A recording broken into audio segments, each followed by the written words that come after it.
mtaweza kupata nafasi ya kuuliza swali. Welcome in our show. Good morning. Thanks very much for having me. I'm really excited to be on Pamoja, and thanks for giving me this chance to talk to people out in Kibera. What are your names? Well, I'm Mikel, and I'm with the OpenStreetMap Foundation. I'm here with my colleague Erica Hagen, and we're here in Kibera to work on the mapkibera project.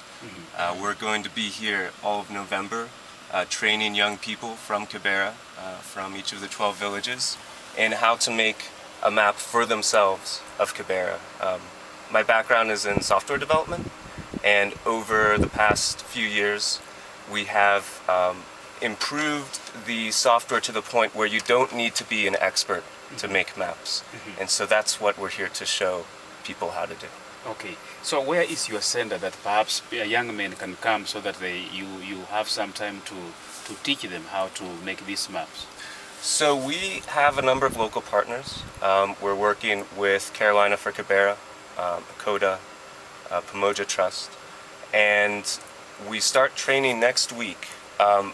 If there's interest in taking part in the training, if you are a young man or young woman, technically able, have some experience with computers, but not necessarily with mapping, the best thing to do, if you're interested, is to get in touch through our website. And on the website, there's a link to our email, and you can then email us, and we'll try to arrange to talk to you to see if we can bring you in. We're looking for 12 people altogether. We already have a number of candidates, but if you feel you have that experience and you're really excited to do something for Kibera, to make this map, the website is mapkibera.org, and on that website you'll see a link that says contact, and contact will email us. I hope you have the website with you that you can give them now. Yes. But before you do this, can you perhaps tell us what is the significance of the whole process or the exercise? Well, I got started with mapkibera. The idea originated earlier this spring at a technical conference here in Nairobi. And if you look at maps in Nairobi on OpenStreetMap or on Google Maps or on any of the big map providers online, it's a blank space. There's nothing there. But we all know there's a lot here. There's a lot going on. There's everyone's lives here, and a lot of interesting things to show on that map. So I'm a mapper, and when I see a blank spot like that, I want to help fill it up. So that's how we got started. What is your name again? My name Mikel. Mikel, man, English came with the aeroplane, so me don't know English, not too much. But me will ask you one question. Okay. Mikel, when you say people love to use computers, how is the level how is the experience as far as computer is concerned? What are they supposed to know? Or rather, where have this could they have reached in terms of their computer knowledge? Okay, I can explain a little bit the process Yes. of how we do the mapping, and that should illuminate what's required. There's two parts to the process. One is actually going and surveying in Kibera. Yes. And we use GPS devices. And a GPS device gets signals from satellites, and from those satellite signals, it can determine your precise location, your latitude and longitude on the face of the Earth, anywhere on the Earth. And so that we'll use to record places in Kibera. We're also using simply paper. So if there'll be pieces of paper that that the mappers will draw on when they see a school or a clinic or a church or a mosque or anything in the infrastructure of Kibera. Yes. And that's how they basically record data. So does it? But that's very simple, actually. Does it mean it will involve a lot of walking around Kibera? Yes, it does involve walking around Kibera and getting real on-the-ground view of what's there. How long will it take? Well, we're estimating 3 weeks to collect the type of data that we want to get.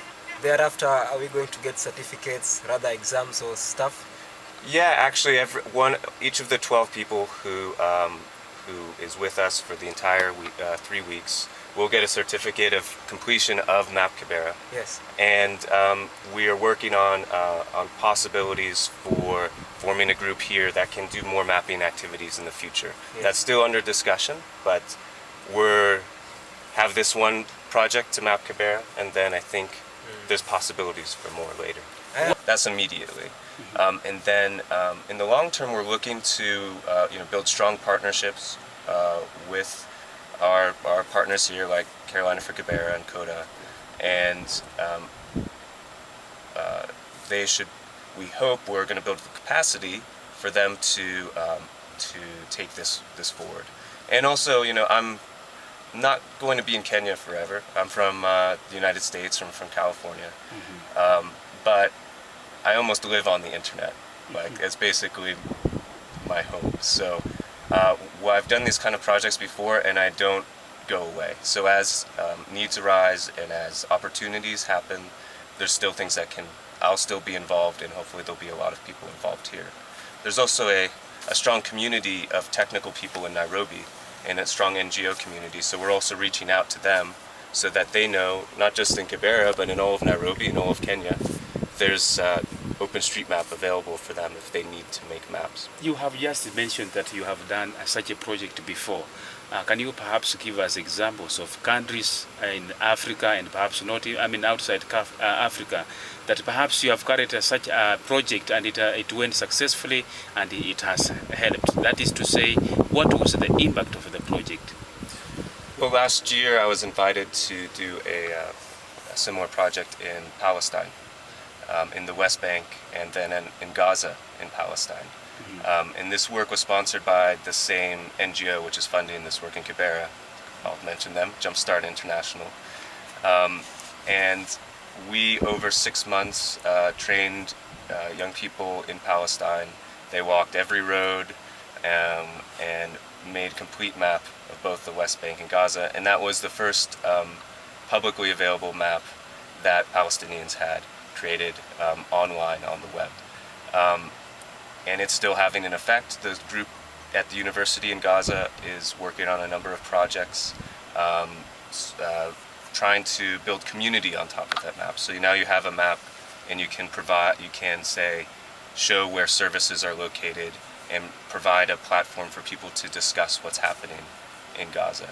So that was a very successful project, and motivated us to keep going, come to Kibera.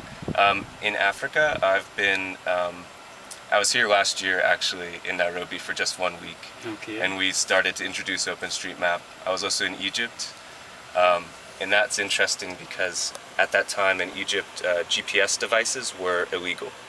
They were banned by the military.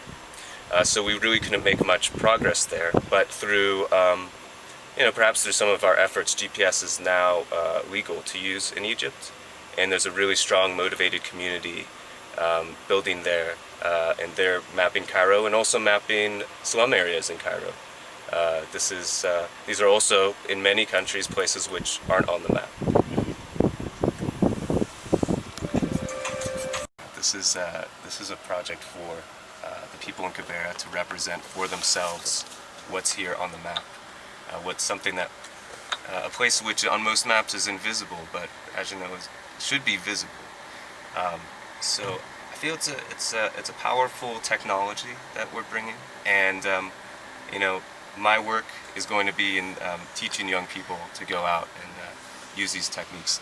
They're going to have the hard job of actually going on the ground and collecting data. And if you do see them out there, please give them your support, because they have a hard task.